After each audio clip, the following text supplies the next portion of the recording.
Es un gusto estar de nueva cuenta con ustedes en este tercer episodio de su podcast La vida en la cárcel.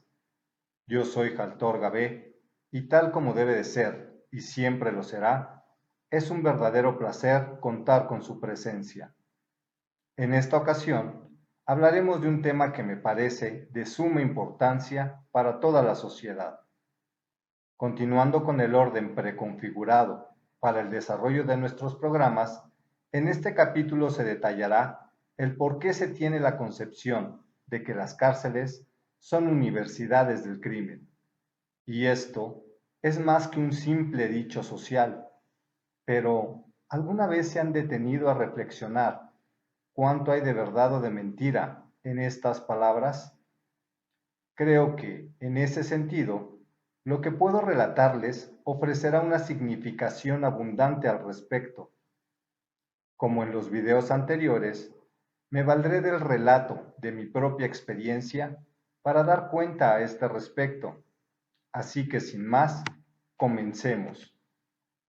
Al entrar en contacto con las personas encarceladas, concentradas en el área de ingreso, referida en el episodio anterior, lo primero que me preguntaron fue, ¿y tú? ¿Por qué estás aquí?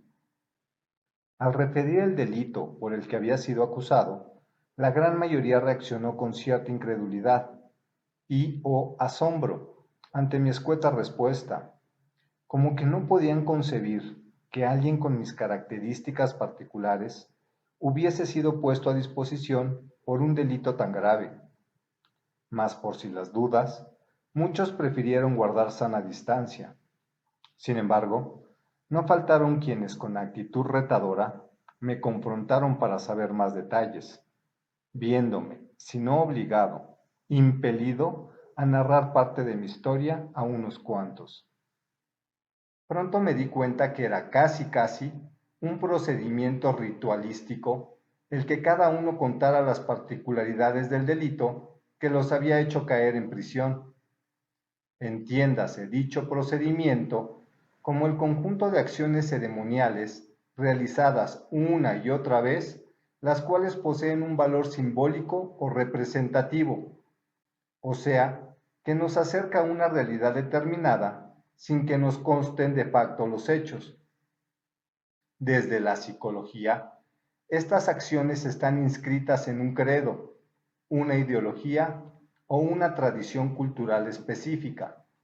En este caso, estamos hablando de la cultura carcelaria y pueden servir para generar un sentimiento de vínculo en la comunidad, es decir, que crea un puente de comunicación que identifica a cada integrante, pero a la vez hermana, que une en lo particular, en la desgracia, a los diversos participantes. Reforzar la autoridad de quienes los ponen en práctica. Generalmente en el recibimiento carcelario, esto recae en personas reincidentes, quienes ya tuvieron ingresos anteriores al sistema penitenciario, o aquellos que por la naturaleza de sus delitos no manifiestan tanto temor al entorno, o que llevan ya varios días en esa área y cuentan con un avance en su proceso adaptativo, o simplemente vincular a los asistentes a una misma noción de espiritualidad, misticismo o compromiso sociopolítico. Para presas y presos, la noción consiste en la condición jurídica que pesa en esos momentos sobre sus vidas. De esta manera, las personas recién ingresadas son sometidas a un interrogatorio por parte del colectivo, el cual, además de servir de forma incipiente de interacción socializante e integración colectiva, conlleva también la inevitable responsabilidad u obligación de servir de escucha para toda alma de Dios que requiera ser liberada de sus culpas a través de un acto de contrición, en el entendido de que son palabras surgidas de un acto profundamente personal que involucra los afectos y la voluntad de éstas para confesar sus peores pecados, y arrepentimiento, en la mayoría de los casos, ante los errores cometidos en el exterior y que los condujeron hasta la prisión. Alguna vez, leyendo a Donatien Alphonse François de Sade, alias el Marqués de Sade, me encontré con una idea suya que refería a algo como esto: las personas solamente se arrepienten de sus actos perversos cuando son descubiertos por alguien más, y estos salen a la luz, pues si nadie se entera de su mal obrar, por lo regular, hasta se jactan de su astucia para hacer el mal, sin ser detectados. Y créanme, me consta que es cierto. Desde siempre, tuve la impresión que los servicios de los juzgadores se verían altamente eficientizados si se colocaran micrófonos al interior de las prisiones, para escuchar las conversaciones de las personas privadas de la libertad y, por qué no, también de las autoridades. Aclaro, estoy plenamente consciente de que ello representaría una violación directa a los derechos humanos de todas las personas que integran este grupo poblacional. Mas, si se violan diariamente todo tipo de derechos y garantías al interior de las cárceles, ¿qué más daría que se hiciera en beneficio de toda la sociedad, en el entendido de que el bienestar común es prioritario sobre el de unos cuantos, sobre todo si estos pocos ya violaron los derechos de otros y con ello la ley? Me explico. Los gastos y costas judiciales que representa el llevar a cabo los juicios de cada una de las personas que se ven involucradas en la comisión de un ilícito son enormes. Implican la utilización de gran cantidad de recursos humanos, materiales y técnicos, personas, tiempo, espacios, papeleo, equipos, todo tipo de suministros, en fin. ¿Y todo para qué? Para que el juzgador tenga una visión parcial de los verdaderos hechos constitutivos del delito sobre el cual le toca resolver, bajo el uso de periciales amañadas, declaraciones subjetivas de los participantes, esto es, referidas desde la visión particular de cada uno, a su entera conveniencia, elementos viciados por todo tipo de artimañas, tanto por parte de la parte acusadora como del acusado. Claro, cuando cuentan con los medios para hacerlo. Por lo regular, quien los tiene, gana el juicio. Cuando toda la verdad trasluce en esos momentos de desesperación y confidencia, surgidas de las primeras impresiones de los actores presenciales, protagonistas y o antagonistas de sus mismas historias.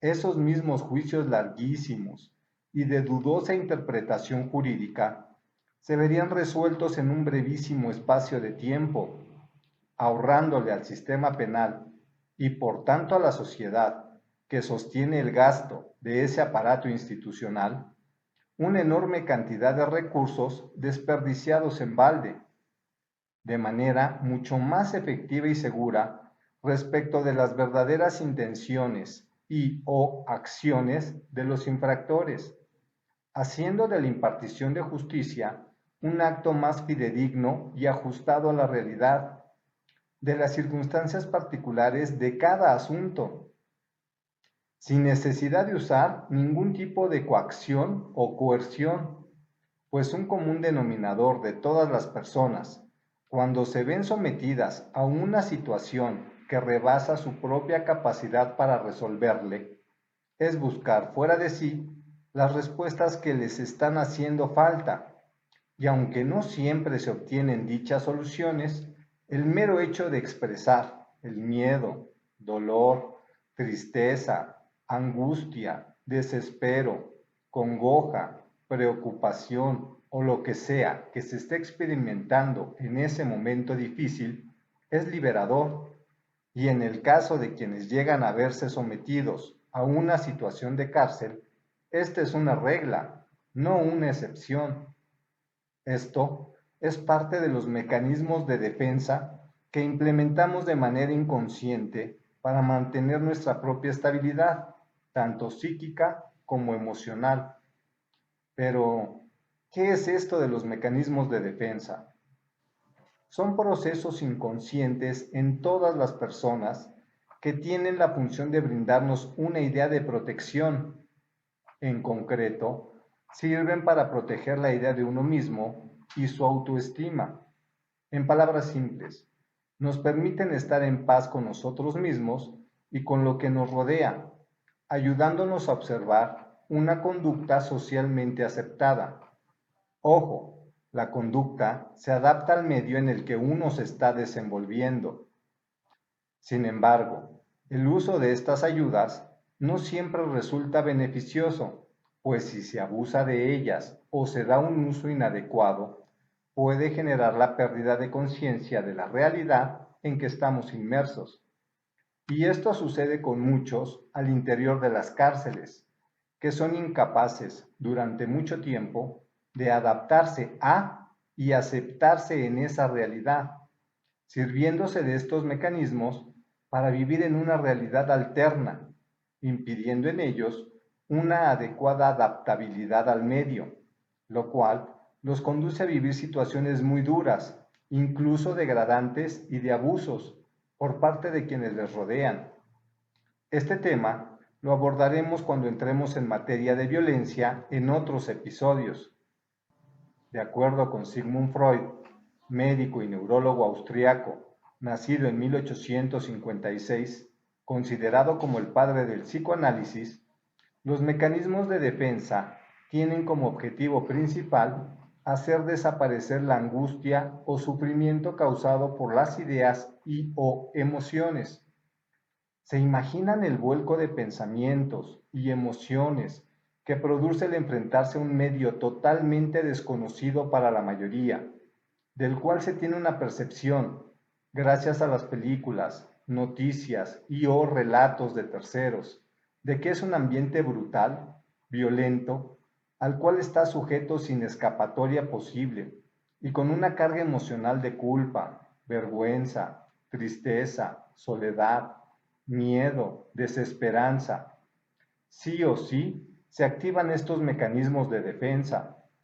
De acuerdo con Anna Freud, la menor de los 6 hijos de Sigmund, también austriaca como su padre, en su obra más importante titulada El yo y los mecanismos de defensa, publicada en 1936, la función de estos mecanismos es tratar de reducir al máximo las consecuencias que puede tener en un individuo una situación muy intensa emocionalmente, para que, de esta forma, la persona pueda seguir funcionando normalmente.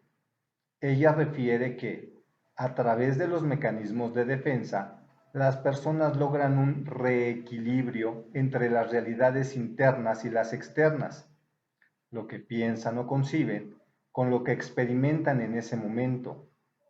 Autorregulan la posibilidad de satisfacer sus impulsos, satisfaciendo con ello sus necesidades. Se facilitan la adaptación adecuada con la sociedad, en este caso, el entorno carcelario. Se permiten un correcto desarrollo de la personalidad, ajustada al contexto específico en que interactúan, y protegen el equilibrio emocional.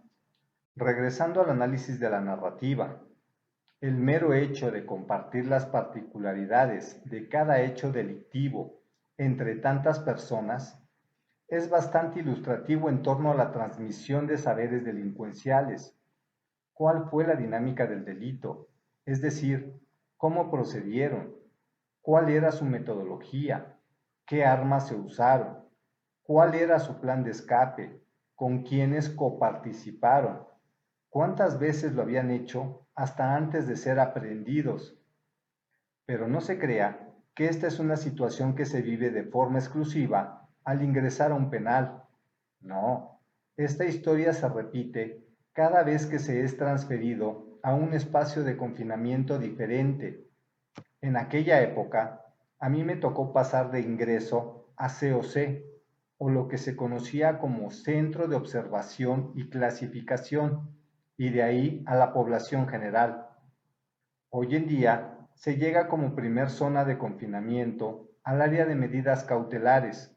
De ahí pasan al área de ingreso, luego a CDUDT o Centro de Diagnóstico, Ubicación y Determinación de Tratamiento y finalmente a la población. Y en cada ocasión, la referencia a la comisión del ilícito se hace más amplia, en función de que el espacio de interacción y el número de personas con quienes se interactúa es cada vez más grande. Además, ¿de qué otro tema se puede hablar si de lo que se conoce más es de lo que uno es o hace? Un maestro en la universidad alguna vez nos dijo, el tema más fácil para hablar o escribir es sobre uno mismo, y esa es una verdad irrefutable. De conformidad con la Constitución, en el referido artículo 18, párrafo primero, señala que solo por delito que merezca pena privativa de libertad habrá lugar a prisión preventiva. El sitio de esta será distinto del que se destinare para la extinción de las penas y estarán completamente separados. Esta disposición normativa está pensada para impedir que se dé al interior de las cárceles una contaminación delictiva. Se cree que al separar a procesados y sentenciados, se evita que exista este contacto entre manzanas buenas y manzanas podridas. Cuando ingresé, no tenía ni idea de quién era quién al interior. Sin embargo, con la experiencia adquirida, aprendí que uno de los efectos de la corrupción en los penales es que siempre ha entrado y entra en la actualidad gente de la población general a cualquier área del penal. Por ejemplo, los que venden en las tiendas son personas sentenciadas, los que tienen las concesiones del vicio, de las extorsiones, de las rentas de mesas y sillas para la visita, de la renta de aparatos eléctricos, como pantallas, grabadoras, teatros en casa, DVDs, renta de celulares, los comisionados de distintas áreas como los que apoyan en el cárdex de visitas o en grupos vulnerables, o los de mantenimiento. Y hasta aquí, no se ha contemplado que el recién ingresado viene de un recorrido por el servicio médico y el antropométrico, en donde son atendidos y recibidos por personas sentenciadas, sin contar con que, al arribar, ya se hallan en contacto directo y permanente con gente reincidente, personas que ya estuvieron presas, alcanzaron su libertad y volvieron a delinquir y fueron recapturadas. Amén que, como ya se explicó, pensando en el escenario más hipotético posible, la mera convivencia y necesidad de desahogo los lleva a conversar entre sí de las particularidades de sus delitos, de cómo los cometieron, de cómo fueron capturados. Así, tenemos como primera forma de transmisión de saberes delictivos, completamente empírica, que el asaltante de carteras aprende del robabancos, el violador del secuestrador, el agresor de su familia del clonador de tarjetas de crédito, el ladrón de establecimientos del robacoches, y todos entre sí. Ahora bien, como ya se ha señalado anteriormente, el sistema carcelario, por demás corrupto, visibiliza de primera mano lo que en el devenir social en el exterior está presente, pero que no a todos nos consta. Entre otras cosas, la permisividad para cometer ilícitos siempre que se esté en las condiciones de pagar el precio solicitado por la autoridad a cargo. Me explico. Al interior se ve la venta de drogas, la presencia de teléfonos celulares, para uso particular e incluso como negocio de renta a particulares, no solo con fines de extorsión telefónica, la venta de alcohol, las apuestas y muchas más, todo consensuado por las autoridades administrativas y de seguridad y custodia. Lo antes referido es comprobable para cualquiera que ha vivido una situación de cárcel al interior de cualquier espacio de confinamiento de la institución penitenciaria. Y es obvio que el patrón se repite de lo que sucede en el exterior. El que vende drogas le da una lana al policía de la colonia y el que roba le entra con el agente de su demarcación. Es solo que en este microuniverso todo es del conocimiento de todos. todo se visibiliza, pues se hace de forma abierta, sin miramientos, ni ninguna clase de pudor, como reza el adagio, pueblo chico, infierno grande. Permítanme ilustrarlo. Voy a dar un brinco en mi narrativa al momento en que fui ubicado dentro de la población general. En mi caso particular, ese proceso fue en extremo rápido, en comparación con el común denominador de sujetos carcelarios, a los que les toma meses ese proceso. En otro momento, regresaré al punto para explicar la causa de ello. El hecho es que, en un viernes, de un momento a otro, alrededor de las 10 de la noche, entró un elemento de seguridad y custodia del edificio de COC y gritó: ¡Lista! Los que nombre se van para la población general. Mi nombre fue pronunciado y junto con otros, más o menos medio centenar, fuimos conducidos a los dormitorios de la población general. Al dormitorio en que fui asignado, esa noche llegamos 5 nuevos inquilinos. He de señalar que tras el paso por COC, como ya se puntualizó antes, Centro de Observación y Clasificación, la lista ya señalaba la ubicación precisa a la cual iba dirigida cada persona en esa reubicación. Como había sucedido antes, el custodio del área llamó a su ayudante de beige, ahora comisionado, antes Llavero y Borrega, manera en que se les llama a los delatores cooptados por seguridad y custodia para mantenerlos informados de las actividades irregulares del resto de la población, para que, con llaves de los candados de las celdas en mano, nos introdujeran a cada uno en la estancia que nos había sido asignada. Por buena o mala fortuna, me tocó acompañar a los demás en su recorrido para ser inmersos en sus nuevos hábitats, siendo el último en ser canalizado a mi nueva celda. El recorrido noctámbulo fue toda una experiencia. El dormitorio se hallaba en completo silencio.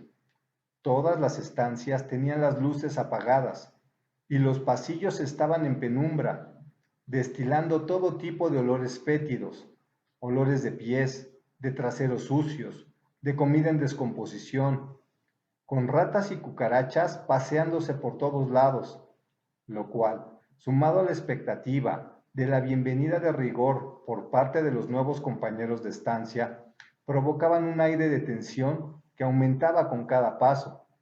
Al girar en la esquina de la zona en la que habría de vivir por más de 2 décadas, de inmediato me llamó la atención que al fondo se veía una luz encendida y una reja abierta de par en par. En ese mismo instante le pregunté al llavero: oye, ¿y esos de qué privilegios gozan para tener la reja abierta y estar despiertos a esta hora? Su respuesta me dejó frío. Ahorita les preguntas, esta es tu nueva estancia y ellos serán tus compañeros de cárcel por mucho tiempo. En cuanto llegó al frente de la estancia, agachó la cabeza y con voz apenas audible dijo: mamá, buenas noches. Con todo respeto, aquí le manda el mono este güey, que es que va a vivir con usted. Yo me había quedado unos cuantos pasos atrás y sin una buena visibilidad, solo escuché que desde adentro una voz autoritaria espetaba: ¿cómo? No, ni madres. A ver a dónde te llevas ese güey, no lo quiero aquí. Si no, ¿para qué le pago al puto ese del custodio? A lo que el llavero replicó: entonces no se queda para llevárselo al de negro. A ver, déjame ver al puto ese, resonó de nuevo la voz. El llavero me hizo una seña y me acerqué al frente de la celda. Lo que vi me sorprendió. Eran 4 personas, sentadas cada una en una silla de plástico, a cada uno de los costados de una mesa de esas desarmables, fabricadas del mismo material. Los 4 estaban tijereteando un montículo de marihuana de unos 2 o 3 kilogramos de hierba. Uno de ellos le cuchicheó algo a otro de los que estaban desmenuzando con las tijeras la mota, mientras un tercero, sin siquiera levantar completamente la cara, espetó: déjalo ahí, ahorita que me desocupe le arreglo su asunto. El llavero se marchó y yo me quedé parado sin entrar en su espacio vital. La estancia era todo lo contrario a las celdas que había visto antes en los edificios de ingreso y de COC. Contaba con piso de loseta, un ventilador de techo, un estéreo Sony de última generación, frigobar, una televisión de 28 pulgadas. Recordemos que estoy narrando un periodo de tiempo anterior al inicio del tercer milenio de nuestra era. Reproductor de videoCDs, cortinas de tela terciopelada en color vino en cada uno de los camarotes de la celda. Todos lujos inimaginables para mí en ese lugar y bajo esas circunstancias. Mientras continuaban con su labor, entre ellos hacían chanzas de lo que me esperaba en cuanto se desocuparan, de cómo se iban a divertir conmigo, porque esa noche era fiesta en su casa, aunque nadie se levantó de la mesa. Al terminar de tijeretear, empezaron a preparar envoltorios con la marihuana, cada uno con una cierta cantidad de la hierba, sopesada al tanteo, depositada en un cuadrito de papel de baño, que envolvían y sellaban con un poco de saliva para formar lo que en el penal se conocían como bombones. Aquella labor les llevó más de 2 horas, hasta acabar de formar los envoltorios, contabilizarlos y guardarlos en bolsas de plástico con cierta cantidad cada uno. Pasaban ya de la 1 de la madrugada y yo seguía parado en la puerta de la celda, aún abierta, contemplando la labor de aquellos. Al término de esta, uno, al que ya había identificado yo como la mamá. En el mundo carcelario, este es el apelativo que se da a la figura que tiene mayor autoridad dentro de una celda, un dormitorio o del penal en su totalidad. Me increpó diciéndome que me pasara, que desarmara la mesa y apilara las sillas, mientras los demás se acomodaban en sus respectivos camarotes. Uno de ellos, quien se encargó de poner un candado por dentro a la reja, le chilló, preguntándole si no me iban a dar mi bienvenida esa noche, a lo que la mamá le contestó: luego, ahorita voy a hablar con él primero. Más a fuerza que de ganas, y sin dejar de mirarme de soslayo a cada instante, se resignó y se encerró en su camarote. En tanto, me fue indicado que me acercara al camarote de la mamá y que colocara una cubeta de esas de 19 litros boca abajo, para que me sentara ahí. Una vez lo hice, comenzó su perorata, junto con el interrogatorio. Yo no sé por qué te mandaron esta celda, si yo le pago al mono para que no metan gente aquí. ¿A quién conoces? ¿O quién es tu paro para que te hayan mandado aquí? No conozco a nadie. ¿Cómo no? Si hasta al director le doy lo suyo para que respeten esta celda y no manden a nadie los de COC. Yo no sé, ¿qué puedo decir? ¿Cuánto pagaste? ¿Y a quién para estar aquí? Nada, ni siquiera tengo dinero. Luego de sonsacarme las razones por las cuales estaba preso, de dónde era, a qué me dedicaba en el exterior, si contaba o no con el apoyo de mi familia, y llena cantidad de preguntas más, a las que sin titubear contesté a todas falsamente, y en otro momento daré las razones del por qué lo hice así, se limitó a señalarme. Pues ya viste a lo que nos dedicamos aquí, si te quieres quedar, le vas a tener que formar al cantón. Esto significa hacer los deberes de la estancia, cual chacha de casa de gente rica, lavar la ropa, planchar, cocinar, barrer, trapear, lavar trastes, ir por mandados, todo. Además de formarle al dormitorio, o lo que es lo mismo, salir tempranito a barrer y limpiar los pisos de pasillos y áreas comunes de ese espacio, patio, comedor, zona de teléfonos, hacer operación hormiga con la basura de los jardines, desasolvar los drenajes a mano limpia, cuidar de la hortaliza y sacar toda la basura de las celdas de ese dormitorio.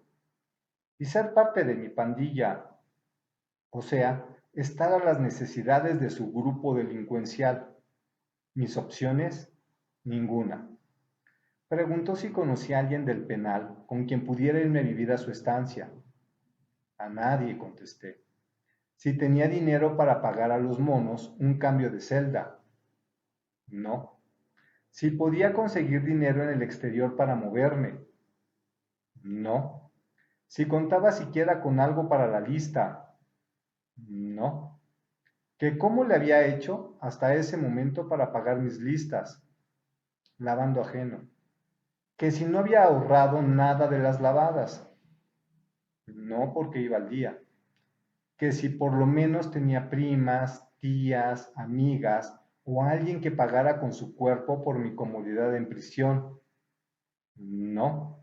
Le dije que nadie de mi familia quería saber de mí por el delito que había cometido.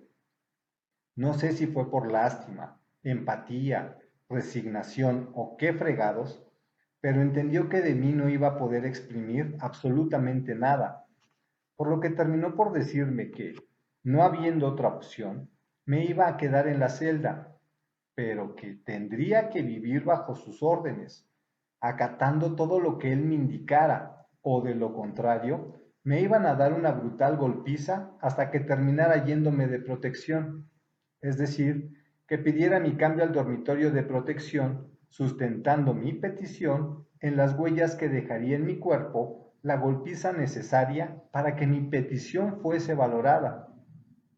¿Qué habrían hecho ustedes? ¿Cómo hubiesen actuado? Si hubieran sentido coercionadas o coercionados y o coaccionadas o coaccionados, recuerdan, lo revisamos el episodio anterior. Hay que tomar en cuenta que la ubicación me fue asignada por la autoridad penitenciaria, sin aviso ni consentimiento, y por tanto, sin derecho a solicitar una revaloración. Además, ¿bajo qué argumentos, si se me hizo alusión a la compenetración de las autoridades en el proceder de esos sujetos carcelarios? En ese entonces, la organización del penal existente denotaba que, de forma exclusiva, había una mamá por dormitorio, el cual controlaba la venta de alcohol, estupefacientes, marihuana, medicamento controlado, o como les llama la población, psicotrópicos o chochos, cocaína en polvo, conocida como perico, inhalantes o activo como le llama la banda, y la extorsión, consistente en aquel tiempo en abordar a los que iban llegando para amedrentarlos, golpearlos e incluso atentar contra su vida y la de sus familiares durante la visita para que terminaran por pagar X cantidades de dinero con tal de salvaguardar la integridad al interior del penal. Y yo tuve la buena mala suerte de ser canalizado a la estancia de esa persona en particular. Para mi buena fortuna, nunca tuve que involucrarme de más en sus actividades, ya que todo el tiempo estaba ocupado entre las diversas de la estancia y del dormitorio, mientras que ellos hacían su chamba. Y a ese personaje carcelario lo segregaron al mes de que llegué a su celda, y a los 15 días a su segundo de a bordo. De ahí los trasladaron y deshicieron la estancia, es decir, desmembraron a los integrantes, reubicándonos a todos, debido a un altercado que se produjo al interior del dormitorio, en donde muchos arremetieron contra nosotros para tratar de conseguir alguno de los privilegios con que vivíamos los de esa estancia, en el cual los que quedamos en la celda tuvimos que pelear con uñas y dientes, no para defender las cosas, sino nuestras propias vidas, y en consecuencia terminamos todos segregados en diferentes dormitorios, tanto de castigo como de conductas especiales. A mí me tocó conocer el módulo de máxima seguridad. En otro segmento platicaré de la vida en ese espacio de la prisión.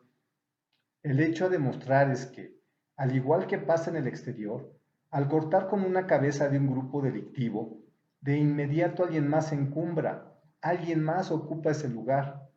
En el espacio carcelario también hay un orden jerárquico establecido por la antigüedad, por el grado de confianza y la cercanía establecida con el líder, por intereses comunes, por afinidad o incluso por parentesco, pero siempre habrá quien herede los distintos tronos carcelarios.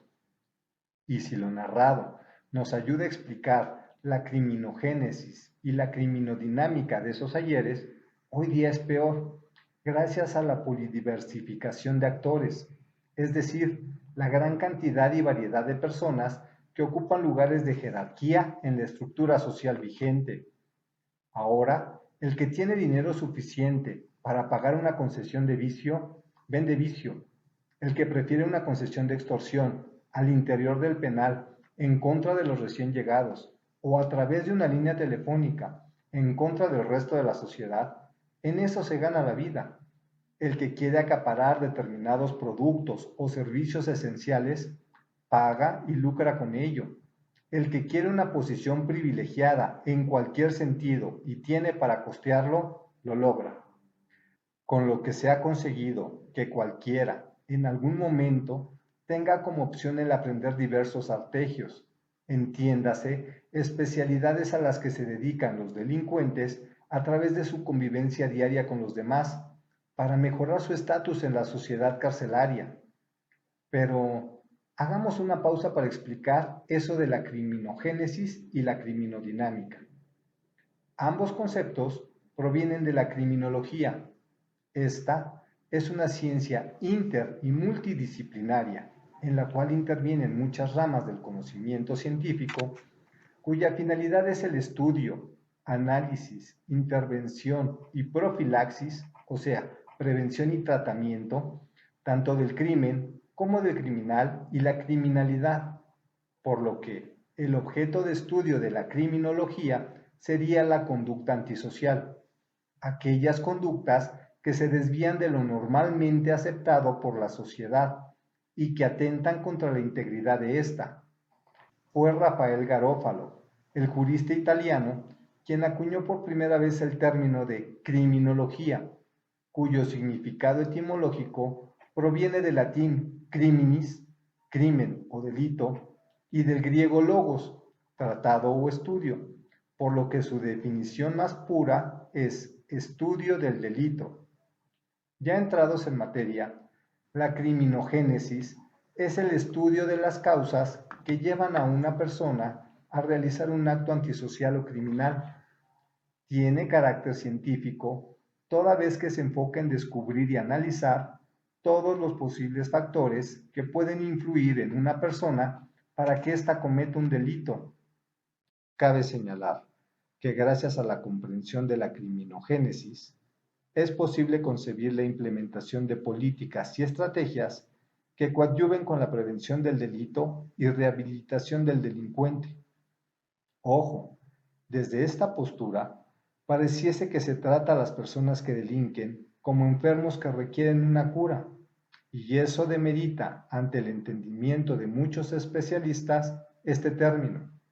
Sin embargo, desde mi personal perspectiva y sin ser especialista en la materia, he podido constatar de manera fehaciente que las personas privadas de la libertad presentan en su mayoría, por no decir en su totalidad, una enorme diversidad de problemas tanto emocionales como intelectivos y de otras índoles, que requieren ser evaluados y tratados para que logren en sí una evolución personal. Ya, en última instancia, su objetivo se centra en reducir la incidencia del delito y con ello mejorar la seguridad y calidad de vida de la sociedad. Ahora bien, para arribar a conclusiones con valor científico, se vale del análisis de factores tanto individuales como sociales. Dentro de los individuales tenemos la personalidad del delincuente, la estructura orgánica y biológica de la persona, lo que se refiere a su cociente intelectual e inteligencia y a su sentido de la moral y ética, además de lo que esa persona considera que es un delito o un crimen. De momento, estos factores los voy a dejar de lado, no porque carezcan de relevancia, sino porque aquí se hace referencia a personas que ya delinquieron y se enfrentan a un conjunto de condiciones y condicionamientos que van a reforzar indefectiblemente esta situación, razón por la cual voy a recalcar los factores sociales que tienen preponderancia en la conceptualización del ideario correspondiente a la universidad del crimen. Al abordar otros temas, retomaremos los tópicos que por ahora dejamos de lado y profundizaremos en ellos. Dentro de los factores sociales, estarían las condiciones políticas y económicas de la persona, de su familia y del entorno que le rodea, la densidad poblacional del lugar donde reside, las condiciones familiares, la religión, la educación impartida, la opinión pública y la moral, el índice de alcoholismo y o a otro tipo de adicciones, la producción industrial, la policía, la justicia y todo cuanto se refiere a la organización legislativa, penal y civil. Desmenuzando lo anterior, tenemos, por ejemplo, entre los factores familiares, un ambiente familiar disfuncional, la falta de apoyo emocional o el abuso físico y o emocional, la falta de supervisión parental y la exposición a modelos de conducta antisocial que inciden directamente en el riesgo de involucrarse en actividades delictivas. También están los factores socioeconómicos, la pobreza, la falta de oportunidades económicas, la desigualdad social, las cuales pueden llevar a una mayor incidencia de la criminalidad, ya que las condiciones socioeconómicas adversas tienden a crear un entorno propicio para el delito, ya sea por la imposibilidad para satisfacer sus necesidades o por la influencia de grupos delictivos, a lo que se pueden sumar factores educativos y comunitarios, como una educación deficiente, o la falta de acceso a programas educativos de calidad, o la falta de servicios comunitarios, como programas de prevención del delito y de rehabilitación. Es importante destacar que estos factores no actúan de forma individual, sino que interactúan entre sí y pueden influirse mutuamente. Si trasladamos todo esto al contexto carcelario, en donde las personas viven en condiciones de hacinamiento, todas amontonadas, están aisladas de su contexto familiar, con el cual apenas mantienen cierto contacto en el mejor de los casos, y por ende quedan fuera de su influencia reguladora, en donde el abuso físico y emocional por parte de internos y autoridades es constante, con todo tipo de carencias y necesidades por cubrir para su subsistencia, en un ambiente con una moral en extremo tendiente al delito, a la malvivencia, a la corrupción y a las adicciones, siendo víctimas permanentes de una hiperexposición a modelos de conductas antisociales, todos los días, todo el tiempo, donde la policía, entiéndase cuerpo de seguridad y custodia, fomenta las actividades ilícitas en colusión con las autoridades administrativas, donde la justicia tiene diversas expresiones para manifestarse, como la ley del talión, ojo por ojo y diente por diente, o la ley de la selva, el pez más grande se come al chico, o con dinero baila el perro, pero ninguna que garantice la equidad y el bienestar común, donde las leyes positivadas existen bajo la premisa de acátese pero no se cumpla, y toman su lugar normatividades paralegales, más allá de lo dictado por las leyes del Estado, concebidas por las autoridades penitenciarias o por las mismas personas privadas de la libertad. ¿Cuáles son los posibles resultados? ¿A dónde conduce todo ello? Desde un análisis criminogénico, es decir, desde la criminogénesis. Por su parte, la criminodinámica estudia los distintos factores biológicos, sociales o psíquicos que influyen en un individuo a la hora de cometer un delito y los procesos o etapas que conducen a la infracción. Debe considerarse que un factor es todo lo que favorece la conducta delictiva, mas no es determinante, toda vez que en la criminología actual ya no aplica el determinismo, corriente ideológica que señalaba que todo estaba predispuesto desde la concepción biopsicosocial del ser humano. La criminodinámica estudia cómo sucedió el acto, es decir, el proceso que siguió el sujeto hasta completar la conducta delictiva. Por eso, es muy importante que primero se lleve a cabo el estudio de la criminogénesis. Criminogénesis y criminodinámica responden a las preguntas del por qué y cómo de los diversos comportamientos delictivos. Esta última toma como base de estudio factores diversos a los de la criminogénesis. Entre ellos, tenemos los factores predisponentes, que son aquellos que influyen de manera anticipada en el ánimo de las personas, de manera que los va preparando para generar la situación idónea de la comisión del delito. Estos contemplan de manera conjunta factores orgánicos, psíquicos, familiares, hereditarios, congénitos o adquiridos, que incrementan o acentúan las fuerzas egoístas y agresivas, debilitando al mismo tiempo las fuerzas inhibitorias, hasta que comienza a percibirse el crimen como algo no malo.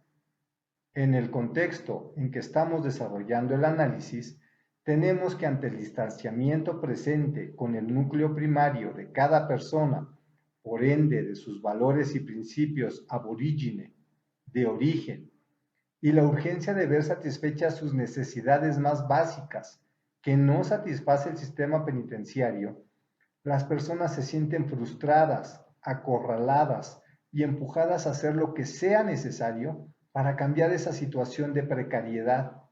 Y si perciben del entorno que a otros les funciona el delinquir desde adentro, empiezan a concebirlo no solo como algo no malo, sino hasta deseable. A lo anterior, han de sumarse los factores preparantes. Estos son los que preparan el camino para que la persona cometa el delito. Se considera que son exógenos, es decir, proceden de afuera. Son influencias provenientes del contexto familiar, social y cultural de la persona.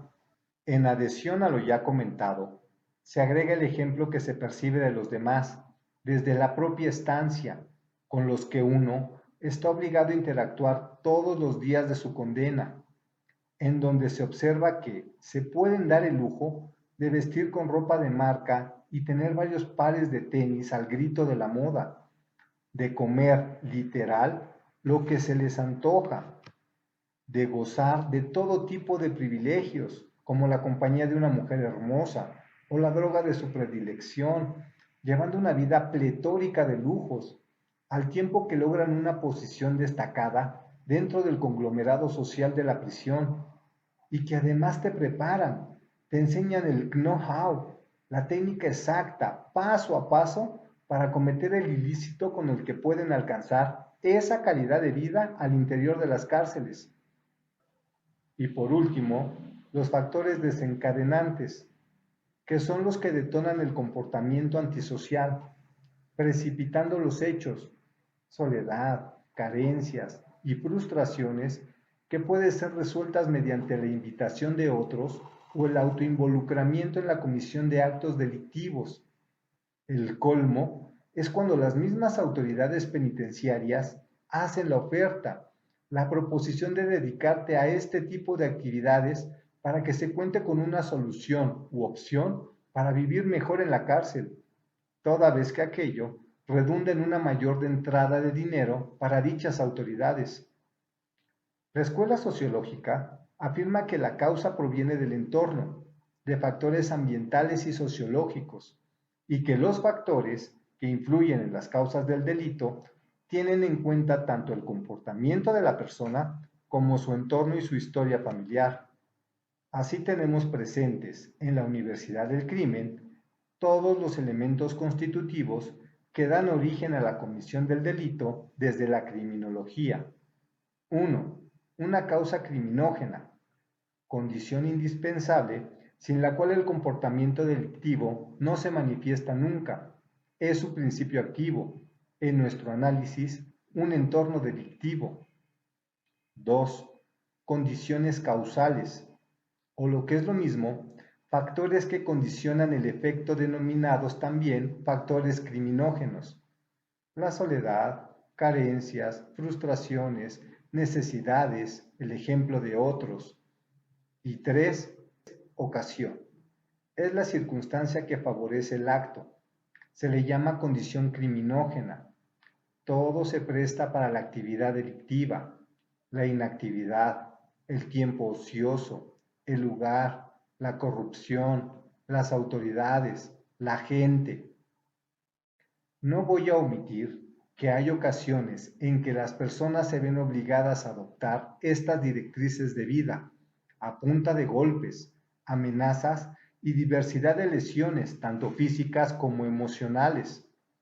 En adición a mi narrativa, puedo referir que hoy en día, al llegar a ciertos dormitorios de castigo, la gente se ve coercionada, impelida a realizar diversas conductas delictivas o criminales, bajo amenazas de muerte para ellos y sus familiares en el exterior, gracias a que la actividad delincuencial es una mina de oro para todos los involucrados y en gran medida es la que realmente sustenta el gasto al interior de los penales, dejando el presupuesto casi intocado en beneficio de los bolsillos de las autoridades penitenciarias de alto rango. Esto será pormenorizado en otros episodios. Ya para cerrar de la interrelación entre los diversos actores penitenciarios que hacen de estos mecanismos su estilo de vida, tiene origen la generación de grandes grupos delincuenciales desde el interior de la prisión. El hecho de tener la posibilidad de generar enormes cantidades de dinero y de relacionarse con grandes capos de distintas mafias, cuando estos son capturados, les permite a simples delincuentuchos, quienes comienzan a rozarse con este tipo de personas que ya cuentan con una estructura organizacional en el exterior, concebir la idea, hacerse de los medios, gente, tanto adentro como afuera, armas, drogas, vehículos, estrategias, relaciones con otros pillos y autoridades en el exterior o de otros penales, y aprender de estas personas el cómo constituir una organización delictiva de alto vuelo, teniendo como ejemplos claros grupos como el de la Juve, que terminó edificándose y convirtiéndose en la actual Unión, y su contra, la Antiunión, o los malcriados, entre otros, cuya procedencia y actuar tiene inferencia dentro y fuera de los penales de la Ciudad de México. A mi parecer, con este corolario, queda claramente expuesto el por qué se dice que las cárceles son universidades del crimen, evidenciando que existe una contaminación y especialización delincuencial y que ésta es asequible al interrelacionarse unos con otros al interior de las cárceles, y por ende a nadie tiene por qué sorprender el que un simple ratero regrese a la cárcel convertido en asesino, o que un carterista se convierta en un extorsionador telefónico dentro de la prisión, o que un pedófilo termine por ser parte de una mafia dedicada a la venta de drogas o armas o incluso personas. Sin más, agradezco profusamente su atención, recordándoles que yo soy su servidor y amigo Jaltor Gabé, esperando que este material llegue a convertirse en un asunto de su interés y que sirva para ilustrar y visibilizar paulatinamente la problemática presente en las prisiones, toda vez que sus efectos pueden sentirse y verse reflejados en la vida de la colectividad. Si te ha gustado o parecido interesante el material, no olvides dejar tu like y compartirlo con tus amistades. Entre mayor difusión le demos todas y todos a la diversidad de problemas sociales que enfrentamos como comunidad, será más fácil tomar conciencia de ellos y encontrar soluciones en la búsqueda de conformar una mejor sociedad. Si te han surgido dudas o sugerencias, házmelas saber a través de los diversos canales con que cuentas en mis redes sociales. Ten por seguro que serán valiosas aportaciones en la generación de un contenido más afín con tus intereses. Que Dios llene sus corazones y nos bendiga a todos. Hasta la próxima.